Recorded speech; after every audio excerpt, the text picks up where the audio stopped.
There's a moment that happens every evening around 6:47 p.m. in my neighbor's house that I can see from my kitchen window. The lights dim, not off, dimmed, warm, golden, intentional. And I realized I'd been watching this pattern for months without understanding what it meant. She's not throwing a party. She's not setting a mood for guests. She does it every single night, alone.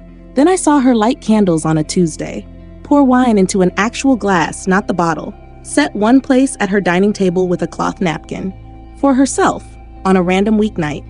Nobody coming over. And I thought, this woman understands something I don't. So I started asking around. Women I know who carry themselves like they come from money, whether they do or not. What are you doing in the evenings that the rest of us aren't? What I found is that upper-class women don't wind down. They close the day with the same intention they opened it. And those closing rituals signal something unmistakable. I value my own experience, even when no one's watching. These 7 habits aren't about relaxation. They're about self-respect, and people can tell the difference. Welcome back to our channel. If you're new here, let us know which city you are watching from in the comments. Habit 7. They set the table for dinner, even when eating alone. Let's start with the one that sounds almost theatrical until you try it. Upper-class women don't eat standing at the counter. They don't eat out of containers. They don't scroll while they eat. They set a place. Plate, utensil, napkin, cloth, not paper. Glass for water or wine, even if it's just leftover pasta. Even if they're alone. Because the ritual isn't about the food. It's about the message you're sending yourself. You're worth the ceremony. Your dinner isn't something to get through. It's an experience you're choosing to honor.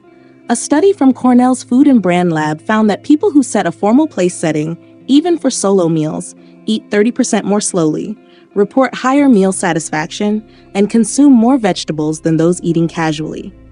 The formality changes the psychology. But beyond nutrition, there's something else happening.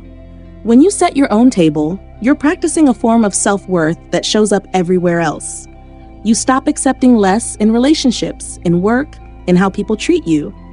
Because you've proven to yourself that you deserve better. A woman named Helen, she's 54, lives alone in Portland, told me she started doing this after her divorce. I was eating cereal out of the box, standing in front of the sink. And I realized I'm treating myself like I don't matter. She bought 4 cloth napkins from Target, started setting one place every night. She said it completely shifted how she saw herself. Within months, she'd repainted her apartment, started dating again, asked for a raise, all because she started setting her own table. Habit number 6. They change into evening clothes before 7 p.m. Here's something I noticed about women who seem perpetually put together. They don't stay in their day clothes all evening.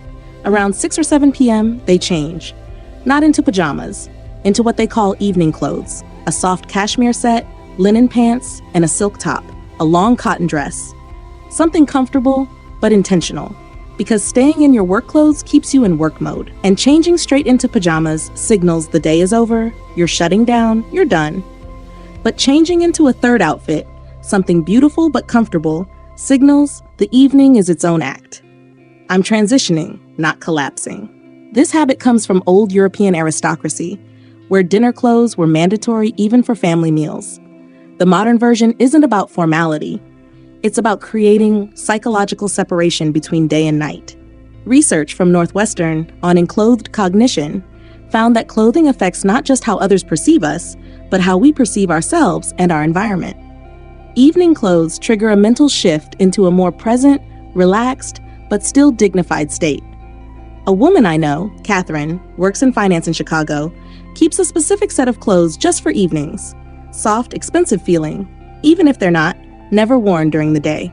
She said it changed her relationship with her evenings. I used to collapse on the couch in my work clothes and zone out. Now I come home, shower, change into my evening set, and I actually enjoy my night. I read, I cook, I feel like a person, not just a worker. Habit number 5. They light candles, not for ambiance, for ritual.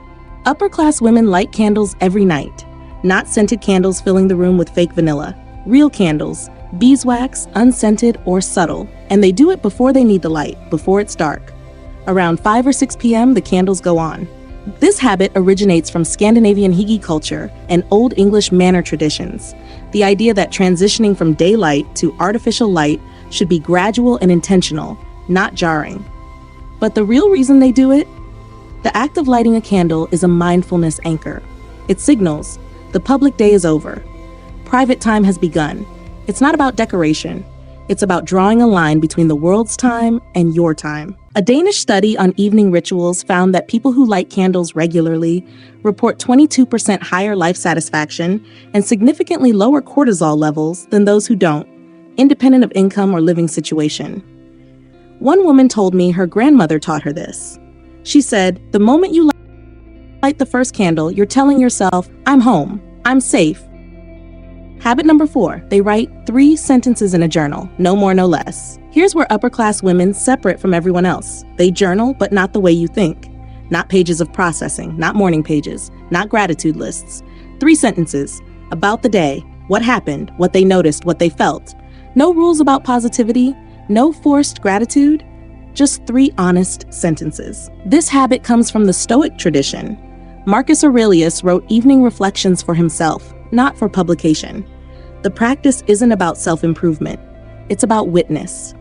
You're acknowledging that your day happened, that your experience mattered. Psychologists at UCLA found that people who do brief evening journaling, 3 to 5 sentences, process emotions 40% more effectively than those who journal extensively or not at all. The constraint forces clarity. But here's what makes this an upper-class marker. Wealthy women trust their own observations enough to write them down. They believe their interior life is worth documenting, even if no one ever reads it. A woman named Diane, a state lawyer, San Francisco, keeps a stack of Moleskine notebooks.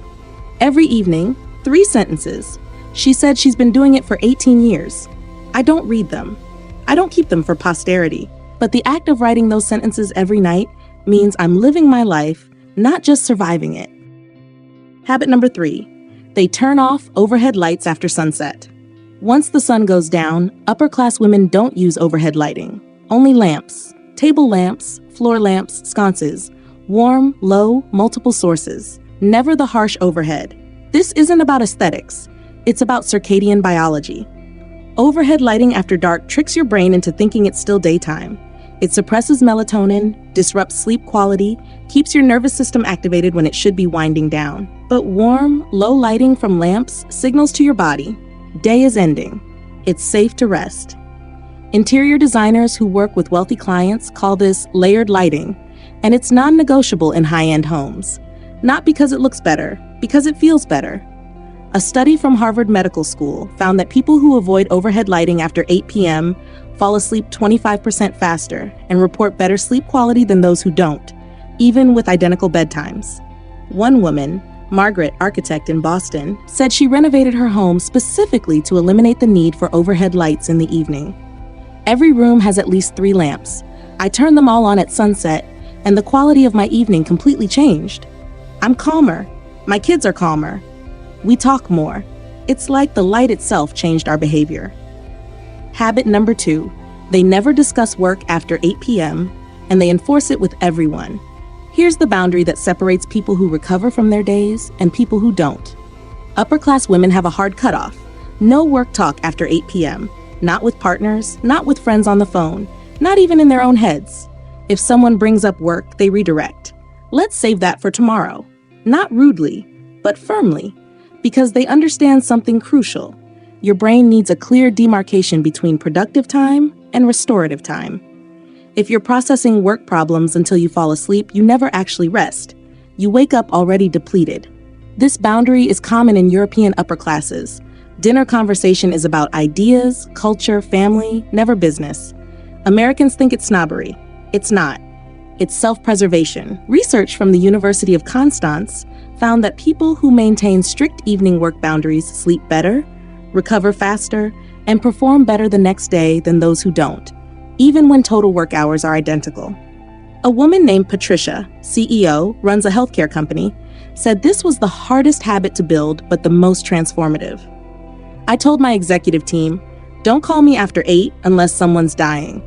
And I stopped talking about work with my husband after dinner. Our marriage improved. My sleep improved.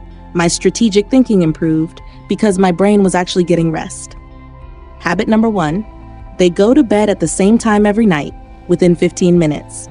And here's number 1, the habit that makes every other evening habit possible. Upper-class women have a fixed bedtime, not a range. Not whenever I'm tired, a time. 10 p.m., 10:30 p.m., 11 p.m. Whatever it is, it's consistent within 15 minutes, every single night, weekends included. Because sleep isn't something they negotiate with. It's infrastructure, and infrastructure doesn't flex. This level of consistency is how circadian rhythms optimize. Your body starts preparing for sleep an hour before your set time. Melatonin rises, core temperature drops, digestion slows. You fall asleep faster, sleep deeper, wake up sharper. But beyond biology, there's a psychological signal. You respect your own limits. You're not trying to squeeze more productivity out of the day. You're protecting the recovery that makes productivity possible. A 20-year sleep study from Brigham and Women's Hospital found that people with consistent bedtimes within 30 minutes had 33% lower rates of cardiovascular disease and metabolic disorders than those with irregular sleep, independent of sleep duration. One woman, Victoria, 58, venture capitalist, said she's had the same bedtime since her 30s, 10:15 p.m. every night. People think it's rigid, but it's freedom. I never have to decide. I never bargain with myself. At 10:15, I'm in bed, and because of that, I wake up at 5:30 without an alarm, ready. That consistency has built my entire career. So those are the 7 evening habits. And here's the thread that connects them all. Upper-class women treat their private time with the same respect they demand for their public time. The evening isn't leftover time, it's sacred time. And that reverence shows up in everything else. How they speak, how they move, how they age, how they're treated. Here's your challenge. Pick the habit that feels most impossible for your current life. The one that made you think, I could never do that. Try it for 7 nights. Just 7. Not a month, not a lifestyle change, 1 week. Then come back and comment below, which habit did you choose and did it shift anything? I'm predicting at least half of you will keep it going past the 7 days. Because once you experience what it feels like to close your day with intention instead of collapse, you don't want to go back. We're releasing another video next week on the morning habits that complete this system, the opening rituals that make these evening habits sustainable. Subscribe and turn on notifications so you're there when it drops. These 2 videos together are the full 24-hour framework. Thank you for watching. See you in the next one.